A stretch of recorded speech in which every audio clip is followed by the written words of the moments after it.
할렐루야. 예수 그리스도 이름으로 하나님 말씀 함께 나눌 시간 갖도록 하겠습니다. 오늘은 출애굽기 25강 아무에게도 행치 아니한 기적을 행하리라 제목으로 함께 살펴보고자 합니다.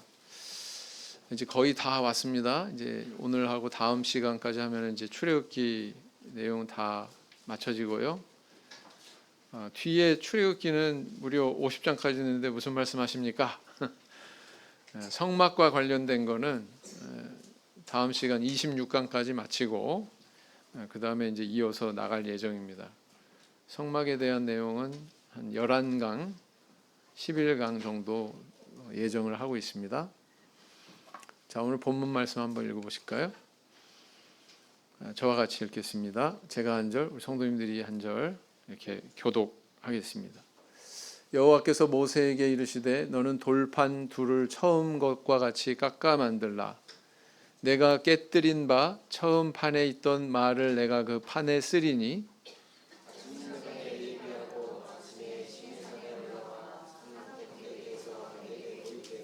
아무도 너와 함께 오르지 말며 온 산에 인적을 금하고 양과 소도 산 앞에서 먹지 못하게 하라.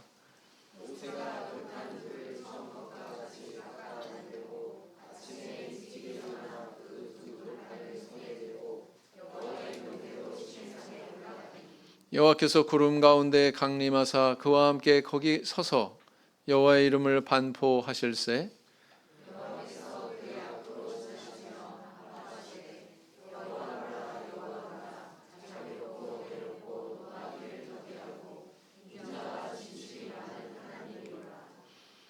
인자를 천대까지 베풀며 악과 과실과 죄를 용서하나 형벌받을 자는 결탄코 면죄하지 않고 아비의 악을 자녀손 3, 4대까지 보응하리라.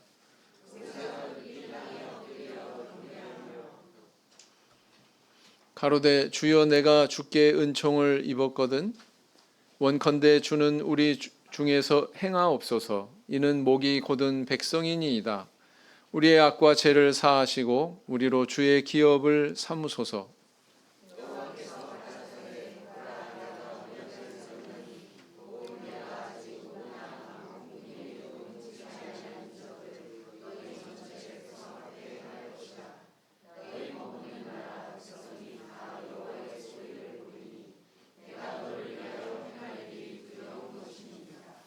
너는 내가 오늘 내게 명하는 것을 삼가 지키라. 보라, 내가 내 앞에서 아모리 사람과 가나안 사람과 헷 사람과 브리스 사람과 히위 사람과 여부스 사람을 쫓아내리니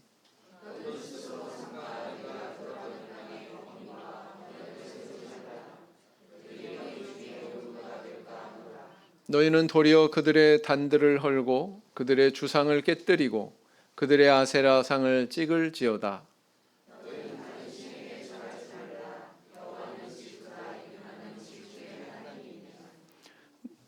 너는 삼가 그 땅에 거민과 언약을 세우지 말지니 이는 그들이 모든 신을 음란히 섬기며 그 신들에게 희생을 드리고 너를 청하면 내가 그 희생을 먹을까 함이며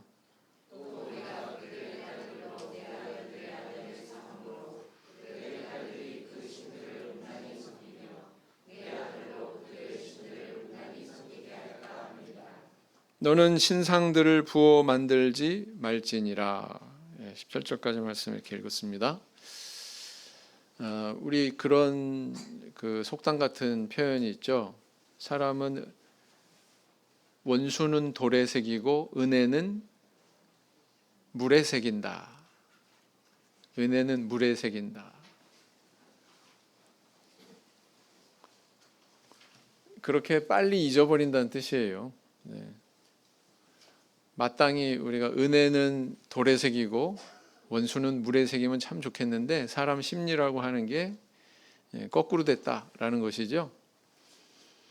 만약에 우리 성도님들이 성경을 읽다가 와, 내가 믿는 하나님 굉장히 공포스럽고 두렵다 이렇게만 인식을 한다면 성경을 잘못 읽고 계신 거죠. 다시 말하면 때로는 공의를 내세우고 징계하시고 하는 그런 하나님의 모습이 눈에 많이 들어올 수가 있는데 사실은 그게 하나님의 본 모습이 아니다라는 겁니다.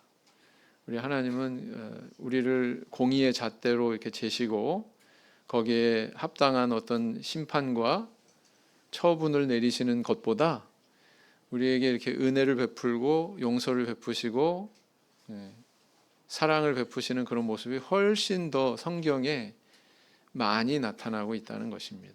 오늘 본문에서도 그런 모습이 나타나고 있는 거예요. 이것을 언제 볼 때 가능하냐? 우리 지난 시간 그리고 지지난 시간 또 그 전 시간 무려 3시간에 걸쳐서 어떤 내용을 살펴봤습니까? 하나님과 모세 사이에 줄다리기 하는, 그죠? 기도를 통해서 이 백성을 주의 백성으로 삼아 주세요. 야, 네 백성이 타락했어. 내 백성 아니야. 이런 의미죠.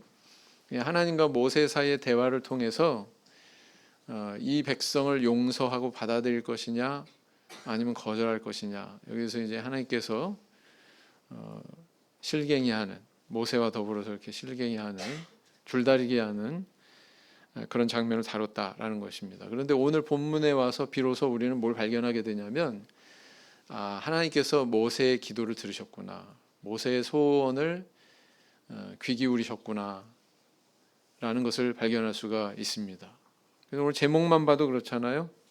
아무에게도 행치 아니한 기적을 행하리라. 이것은 앞으로 가나안 땅에 들어가서 행할 기적에 대해서 이야기하는 건데, 그 기적을 하나님께서 베푸시겠다라는 뜻은 이스라엘 백성들을 용서하신 거예요, 안 하신 거예요? 용서하신 거죠. 네. 그래서 이런 말씀을 하신 것이다. 결국은 모세가 이기고 하나님이 지신 거예요. 마치 부모가 자녀하고 씨름하면 누가 이겨요?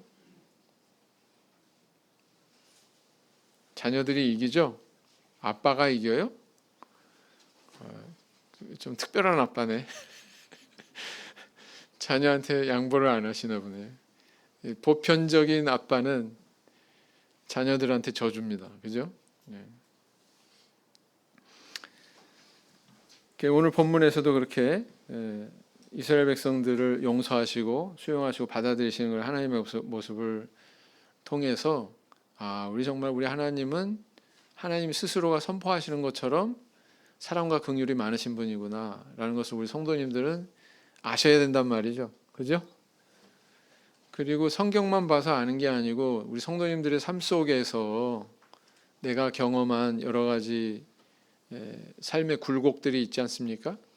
그런 굴곡 속에서 우리 하나님께서 부어주신 그런 은혜를 발견하고 마치 그 성경 말씀 속에서 이 하나님의 숨결을, 하나님의 손길을 발견하는 것처럼 그렇게 발견하셔야 된다라는 겁니다. 그래야만 우리가 진정한 신앙생활을 하고 있는 거라고 이야기할 수가 있습니다. 그래서 오늘 본문에는 바로 이렇게 용서를 통해서 이스라엘 백성들을 받아들이고 그들에게 새로운 약속을 또 주시는 그런 하나님의 모습에 대해서 서술을 하고 있죠. 오늘 본문도요, 대부분이 다 우리 하나님께서 하시는 말씀이에요. 다 거의 빨간색으로 다 칠해져 있죠. 네, 그렇습니다. 자, 오늘 본문을 어떻게 잘 읽으셨는지 확인해 보겠습니다. 자, 하나님은 모세에게 무엇을 준비하도록 명하셨는가? 1절에 보니까 뭘 준비하라고 그러셨어요? 네, 돌판 둘을 깎아 만들라.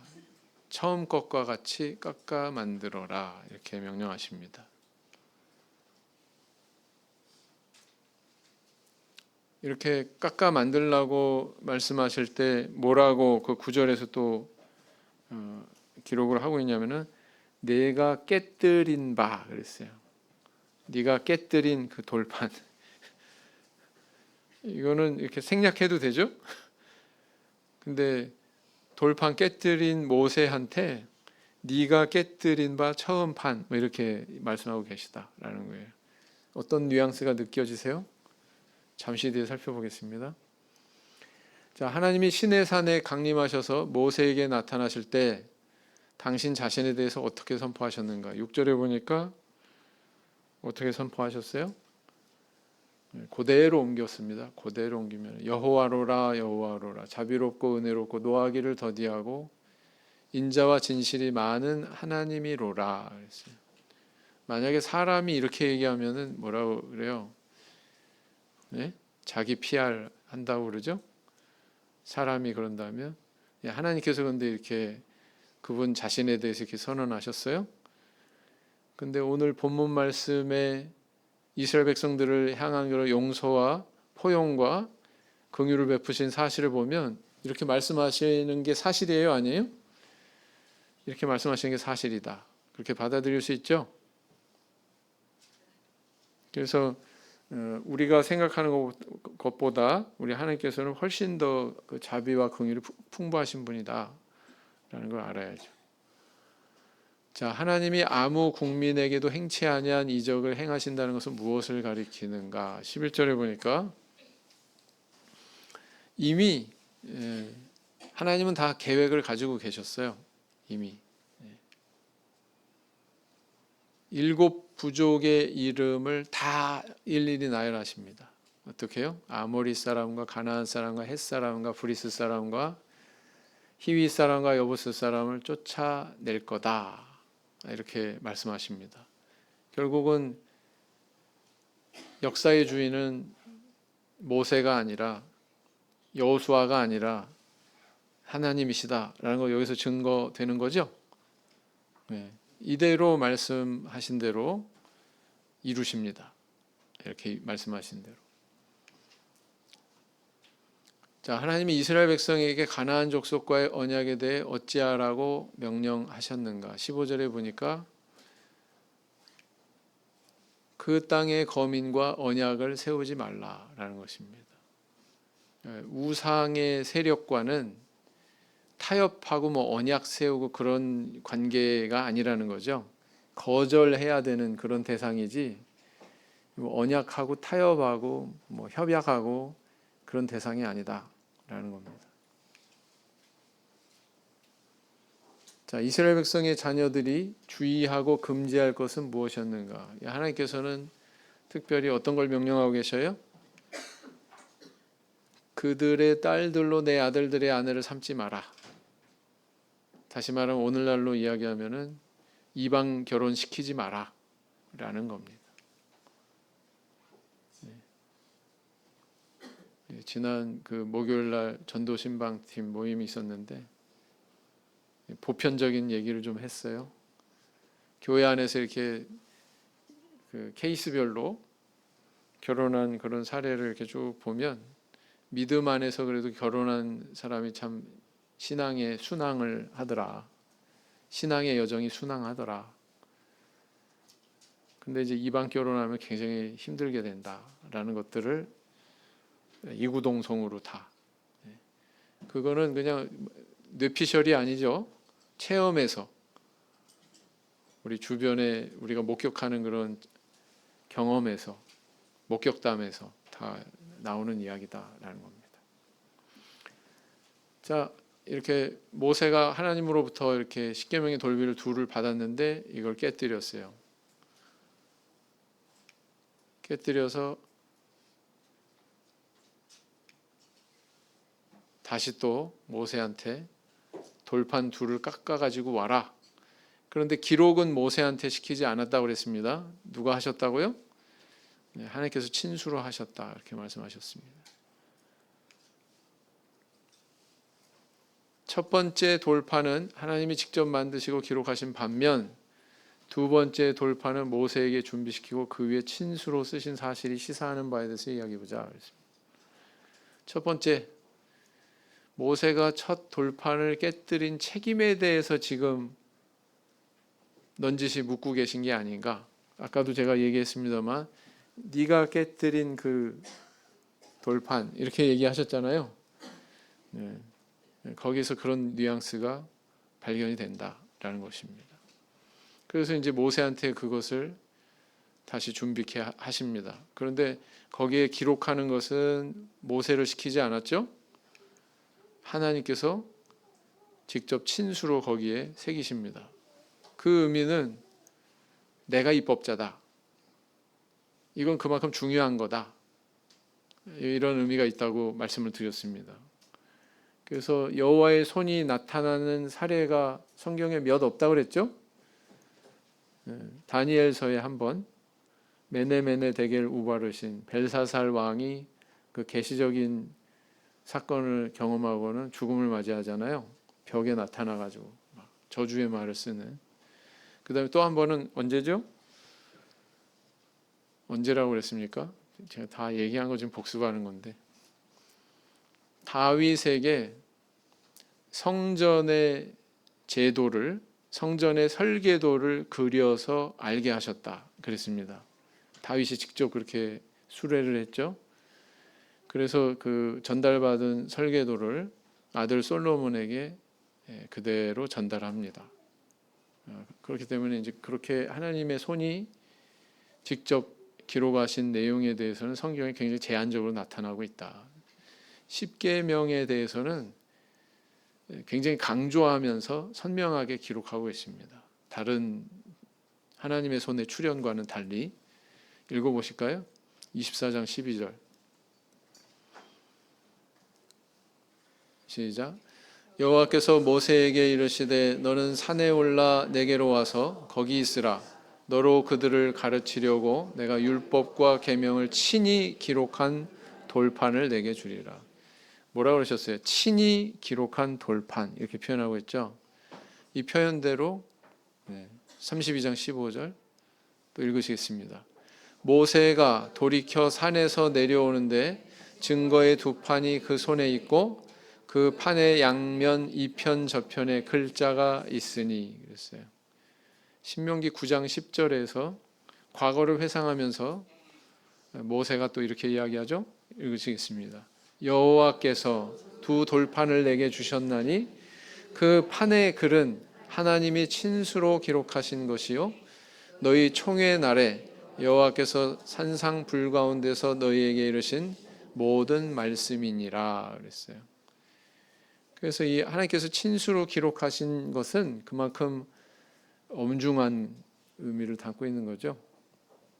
이것을 주시기 위해서 막 불 가운데, 막 구름 가운데 하나님께서 현현하시고 두려운 그런 가운데에서 이스라엘 백성들이 이것을 받아들게 된다.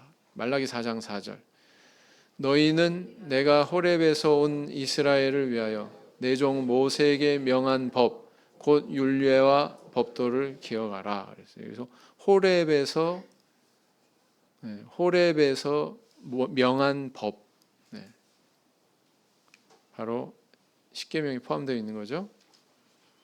자, 근데 신약 시대에 와서 바울 서신에 보면 참 묘한 그런 표현이 있어요. 고린도후서 3장 3절 한번 읽어보겠습니다. 시작. 너희는 우리로 말미암아 나타난 그리스도의 편지니 이는 먹으로 쓴 것이 아니요 오직 살아계신 하나님의 영으로 한 것이며 또 돌비에 쓴 것이 아니요 오직 육의 신비에 한 것이라 그랬어요.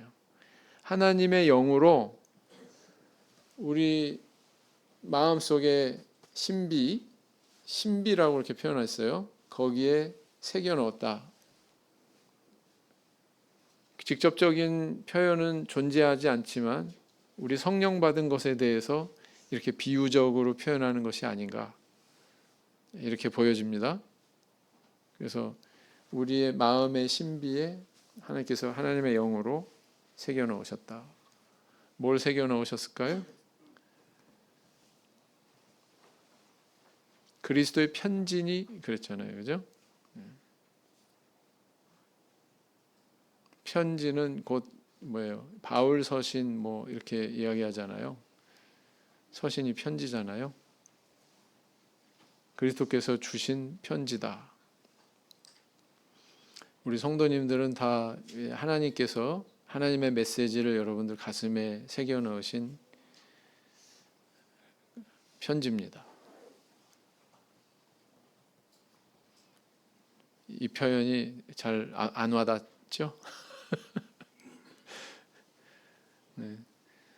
간단하게 이야기하자면은 우리 안에 새겨 넣으신 성령을 이렇게 비유적으로 표현하고 있는 것으로 보여집니다. 그러면 이게 무슨 상관이 있느냐?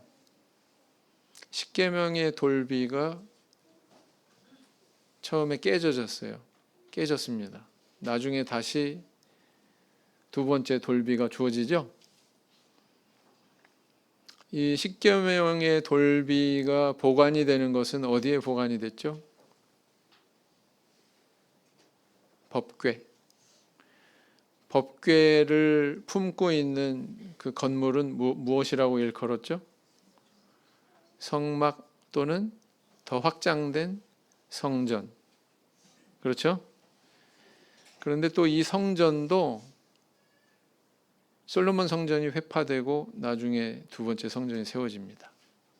그죠? 이 돌판도 한번 깨트려지고 나중에 다시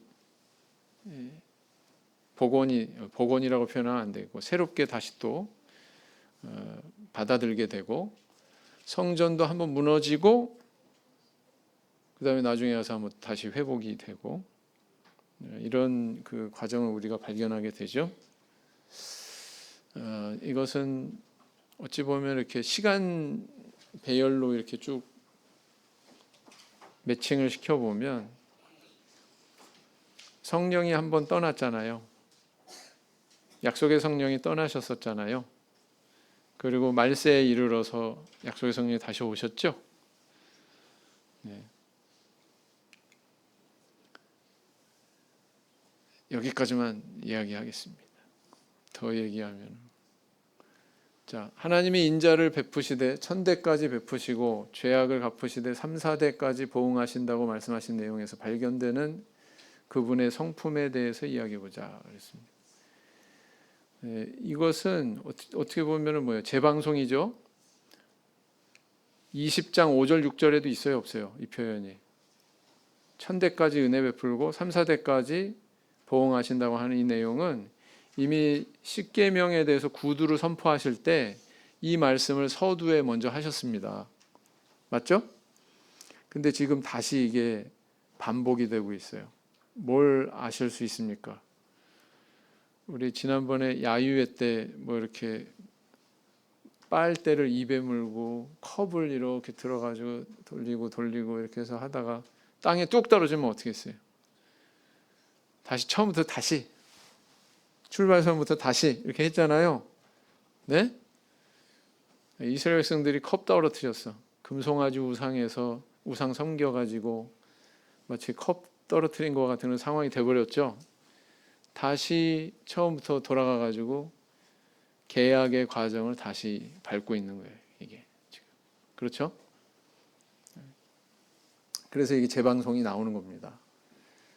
나는 인자를 베풀되 천대까지 베풀고 죄악을 갚되 3, 4대까지 보응한다. 이 말씀을 다시 하는 이유가 거기에 있다. 이 표현에서 우리한테 전달하는 바대로 하나님의 저주와 심판보다 우리 하나님께서 우리에게 베푸시는 긍휼과 은혜가 훨씬 더 풍성하다라는 겁니다. 거기에 대해서는 시편의 저자들도 공감하고 신앙 고백하고 있죠. 9장 8절, 9편 8절 읽으시겠습니다. 공의로 세계를 심판하시며 정직으로 만민에게 판단을 행하시리로다. 86편 15절. 그러나 주여 주는 긍휼히 여기시며 은혜를 베푸시며 노하기를 더디하시며 인자와 진실이 풍성하신 하나님이시오니 그랬어요. 그래서 두 가지를 다 품고 계신다. 공의와 사랑을 다 품고 계신다. 어느 하나를 부정하면 안 돼요. 그럼 다른 하나도 무너지죠. 왜냐하면 동전의 양면처럼 둘이 같이 붙어 있을 때 이게 존재가 가능하다라는 것입니다. 가나안 정복이 이루어질 일에 대해서 하나님이 이적이라고 표현한 이유에 대해서 이야기해 보자 그랬어요. 하나님께서 이적이라고 이렇게 표현한 이유는 자, 우리 다시 이제 더듬어 보면 이스라엘 백성들이 돼 가지고 하나님께서 베풀어 주신 그 은혜를 더듬어 보면 어때요? 애굽 나오는 과정에도 하나님의 이적이 있었죠? 하나님이 베푸신 이적이 있었어요. 또 광야에서 생활하는 그동안 하나님께서 베푸신 또 이적이 있었죠. 거기에 대해서 짚어보자라는 겁니다. 열재앙이 있었죠. 이거 없으면 애굽 못 나오죠. 홍해 건너게 하셨죠. 홍해 건너지 않았다면 애굽을 완전히 나올 수가 없었죠. 마음이 자꾸 애굽으로 향했다. 야, 우리 다시 돌아가자. 이런 마음이 있었다. 그다음 광야에 들어가 가지고 어떤 하나님의 은혜를 체험합니까? 구름 기둥, 불 기둥으로 인도하셨죠. 그다음 만나와 메추라기를 공급하셨죠. 이것은 나중에서야 이제 신명기에 가서야 이제 이런 표현이 나오는데 옷과 신발이 닳지 않았다라는 겁니다. 그래서 이런 출애굽의 역사 그리고 광야에서의 생활하는 그 과정은 하나님께서 주신 이적이다 이렇게 볼 수가 있는 거죠. 그런데 아직 일어나지 않은 앞으로 일어나게 될 그런 미래사에 대해서 이적이라고 표현하시면서 말씀을 하셨어요. 그 이적은 바로 뭐냐? 가나안 땅에 지금 점유하고 있는 7 족속을 쫓아내주겠다라는 것입니다. 그래서 쭉 지도를 보면서 우리가 회상을 해보면 열재앙, 애굽에서의 열재앙, 홍해 건넌 일, 이거 다 하나님께서 출애굽할 수 있도록 그것이 가능하도록 한 이적이죠. 그 다음 물 공급, 마라에서 쓴 물을 단물로 바꾸셨고 물을 공급하시는 것은 이때만 있었던 게 아니죠. 르비딤에서 오아시스인 르비딤에서 그 물을 구하지 못해가지고 또 호렙산 반석을 깨뜨리셔가지고 물을 공급하시는 그런 일도 있었습니다. 뿐만 아니라 또 만나와 메추라기 내려주셨죠. 또 뭐가 있었어요? 불기둥, 구름기둥으로 그들을 인도하셨습니다. 낮에는 구름기둥, 밤에는 불기둥. 낮에는 불기둥, 밤에는 구름기둥. 그러면 이스라엘 백성들이 굉장히 괴로웠을 텐데 하나님께서 적당하게 이렇게 그들을 인도하셨다. 그 다음 의복이 닳지 않고 신발도 닳지 않았다. 이것도 기적이죠? 이것도 이적입니다. 그 다음 요단 동편의 시혼과 옥이라고 하는 두 임금을, 두 왕을 멸절시키는 그런 일도 하나님께서 주신 이적이었다라는 것입니다. 이적이 한두 개가 아니에요. 우리 성도님들 인생의 여정에 무슨 일이 있었는지 좀 기록도 좀 해보시고 하나님께서 이때 어떻게 역사하셨다라는 것도 좀 간증으로 남기시고 꼭 그렇게 하셨으면 좋겠어요. 그렇죠? 참 주옥 같은 그런 간증들 참 많더라고요. 근데 나도 그런 간증이 있어야 되지 않겠습니까? 근데 다 있어요. 없지 않습니다. 잊어버리니까 문제지. 제 말에 동감하세요? 잊어버리기 전에 기록해 놓으세요. 기록하다 보면 더 뚜렷해집니다. 하나님의 은혜가 더 뚜렷해지고요. 그것을 기억하는 것이 이후에 우리의 신앙을 위해서도 굉장히 중요하다. 자녀들에게 계승시킬 그런 신앙을 위해서도 굉장히 중요하다라는 겁니다. 모세는 신명기라고 하는 한 권의 경건을 통해서 후손들에게 여러 간증의 이야기를 남긴 거예요. 결론은 뭐냐면은 간증집을 남긴 겁니다. 자, 그럼 이제 하나님께서 장차 가나안 땅에 베푸실 이적은 뭐예요? 요단강을 마른 땅처럼 그렇게 건너게 하셨죠. 그다음 이거 다 배운 거예요. 여호수아 강에 다 들으셨잖아요. 여호수아 성경을 통해서 다 배우셨습니다. 그 다음 난공불락의 요새, 가나안 땅에 관문과도 같은 성이 있는데 그 성이 바로 여리고성이었다. 여리고성을 회파하는 것도 하나님께서 앞으로 베푸실 이적이다 라는 겁니다. 그다음 아모리 족속을 멸절시키는데 태양이 멈췄어요. 다 멸하기까지 태양이 멈췄습니다. 그런 이적도 보여주시죠. 그 다음에 모든 족속을 다 멸절시키도록, 사실은 하나님께서 100% 멸절시키지는 않으셨어요. 남겨놓으셨어요. 이스라엘 백성들을 시험하시기 위해서. 순종하나 안 하나. 맞죠? 그러나 이렇게 짧은 기간 동안에 가나안 7족속들을 이렇게 다 제압한 것은 하나님께서 보여주신 이적이다, 이렇게 볼 수가 있습니다. 사람의 힘으로 할 수 있는 일이 아니죠. 거기에 대해서 하나님께서 그렇게 말씀하시잖아요. 내가 어떤 곳에서도 행하지 않은 그런 이적을 보일 것이다, 이렇게 표현하고 계시지 않습니까? 자, 여호수아 23장 9절 읽으시겠습니다. 대저 여호와께서 강대한 나라들을 너희 앞에서 쫓아내셨으므로 오늘날까지 너희를 당한 자가 하나도 없었느니라 그랬어요. 여호수아의 막바지에 가서 여호수아가 이스라엘 백성들을 향해서 하나님의 능력과 살아계심을 상기시키는 그런 이런 말을 하고 있는 거예요. 모세도 아니고 여호수아도 아니고 여호와께서 이 일을 하셨다. 여호수아 24장 18절 또 읽으시겠습니다. 여호와께서 또 모든 백성 곧 이 땅에 거하던 아모리 사람을 우리 앞에서 쫓아내셨음이라. 그러므로 우리도 여호와를 섬기리니 그는 우리 하나님이심이니이다 그랬어요. 이스라엘 백성들은 또 여기에 대해서 호응하고 응답하고 화답하죠. 네.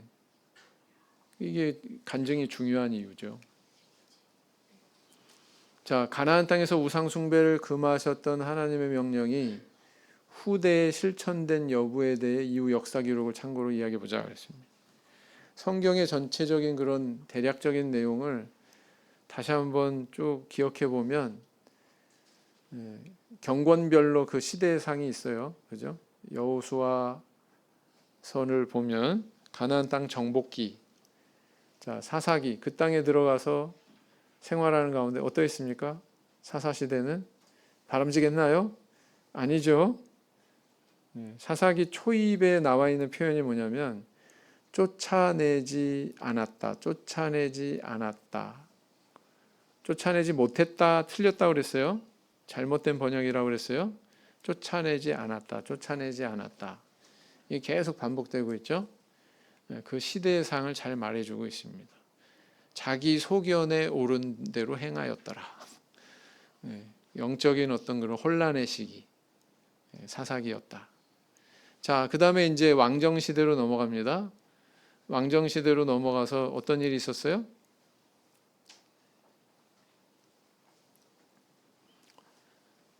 사울 왕, 초대 왕이 세워지고, 두 번째 다윗 왕이 세워지고, 세 번째 왕 솔로몬 시대에 이르러서 하나님의 성전이 세워집니다. 여호와 신앙이 가장 꽃을 피우는 그런 시대였죠. 자, 그런데 4대를 가지 못하고 왕국이 어떻게 됐어요? 솔로몬 왕이 우상 숭배하는 바람에 왕국이 분열이 돼버리고 말았어요. 그래서 북왕국 이스라엘, 남왕국 유다.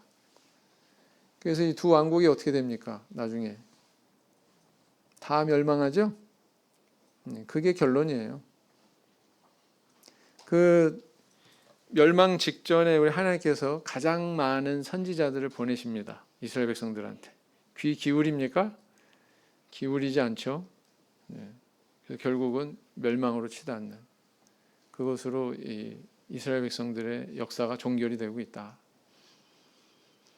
신명기 8장 19절을 보시겠습니다. 하나님께서 미리 말씀하셨어요. 8장 19절. 신명기면 아직 모압 평지에 있을 때잖아요. 가나안 땅에 아직 들어가기 전이잖아요. 그런데 이렇게 말씀하셨어요. 같이 읽겠습니다. 내가 만일 내 하나님 여호와를 잊어버리고 다른 신들을 쫓아 그들을 섬기며 그들에게 절하면 내가 너에게 증거하노니 너희가 정령이 멸망할 것이라. 그 다음 사사기 2장 17절. 사사시대입니다. 읽겠습니다. 그들이 그 사사도 청종치 아니하고 돌이켜 다른 신들을 음란하듯 쫓아 그들에게 절하고 여호와의 명령을 순종하던 그 열조의 행한 길을 속히 치우쳐 떠나 그와 같이 행치 아니하였더라 그랬습니다. 예레미야 선지자, 눈물의 선지자라고 그러죠. 예레미야 선지자는 남유다가 멸망하는 것을 친히 눈으로 본 사람입니다. 본 선지자예요. 그리고 그걸 보고 너무나도 슬퍼서 지은 성경이 뭐예요? 예레미야서 이외에 예레미야 애가잖아요. 애가. 그죠? 읽어보시겠습니다. 예레미야 25장 7절에서 9절. 너희가 내 말을 듣지 아니하고 너희 손으로 만든 것으로 나의 노를 격동하여 스스로 해하였느니라. 여호와의 말이니라. 그러므로 나 만군의 여호와가 이같이 말하노라. 너희가 내 말을 듣지 아니하였은즉 보라 내가 보내어 북방 모든 족속과 내 종 바벨론 왕 느부갓네살을 불러다가 이 땅과 그 거민과 사방 모든 나라를 쳐서 진멸하여 그들로 놀램과 치솟거리가 되게 하며 땅으로 영영한 황무지가 되게 할 것이라. 미리 얘기했어요. 미리. 그죠? 실제로 이 예언자의 말대로 예레미야 선지자의 말대로 역대하 36장 20절에서 21절 성취가 됩니다. 읽으시겠습니다. 무릇 칼에서 벗어난 자를 저가 바벨론으로 사로잡아 가매 무리가 거기서 갈대아 왕과 그 자손의 노예가 되어 바사국이 주재할 때까지 이르니라. 이에 토지가 황무하여 안식년을 누림같이 안식하여 70년을 지내었으니 여호와께서 예레미야의 입으로 하신 말씀이 응하였더라. 결론은 뭐냐? 하나님 말씀대로 순종치 않아서 결국은 멸망했다. 이거예요. 역사가 이야기해 주는 것은.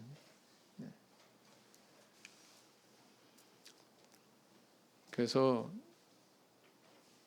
내가 지금 어떤 지금 영적인 상태에 있는지 분별하는 게 굉장히 중요한 거죠. 내가 지금 순종의 길을 걸어가고 있나, 불순종의 길을 걸어가고 있나, 이것을 분별하는 것이 그게 지혜입니다. 그게 자기를 아는 것이고요. 자, 5번째, 가나안 족속과의 언약을 금지하고 통혼을 금지하신 하나님의 명령은 모두 어디에 초점이 모아져 있는지 이야기해 보자 그랬습니다. 언약을 하지 마. 그들과 뭔가 협약을 맺지 마. 그 다음 그들의 아들 딸들하고 너의 아들 딸들 혼인시키지 마. 이렇게 명령하시는 목적이 뭐예요? 이유가 뭐예요? 우상 숭배에 빠질까 봐, 여호와 신앙을 떠날까 봐 그렇게 명령하시는 거예요. 아시겠죠?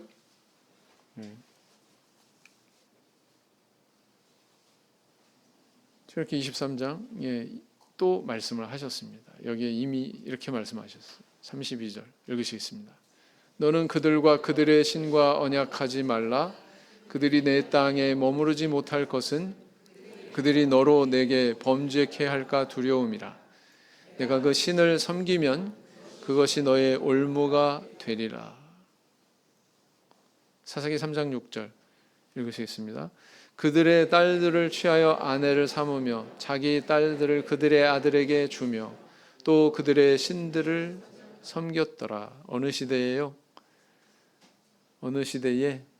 사사시대에 하지 말라고 그랬는데 어쩜 이렇게 딱 마치 찾아서 하는 것처럼 이렇게 하고 있죠. 그래서 그 결론은 뭐예요? 이스라엘 백성들은 그래서 나중에 멸망한 거다. 결론은 이거예요. 내게 주시는 음성, 나는 공의와 심판의 하나님보다 사랑과 긍휼의 하나님을 더 크게 느끼는가. 신앙생활 오래 하시고 연륜이 쌓일수록 더 크게 느끼게 되시기를 바랍니다. 나는 하나님이 요구하시는 선민의 윤리에 대해서 분별하고 순종하는가. 분별이라고 하는 말을 썼는데요, 우리 성도님들의 삶 속에서 분별이 이루어져야 된다는 뜻이죠. 그렇죠? 세 번째, 나는 하나님이 금하시는 세상의 것을 더 사랑하고 그와 약속 맺지는 않는가? 이런 것들을 우리에게 던져주고 있다. 이런 질문을 던져주고 있다. 이렇게 볼 수가 있습니다. 오늘 여기까지 살펴봤습니다. 묵상기도 하시겠습니다.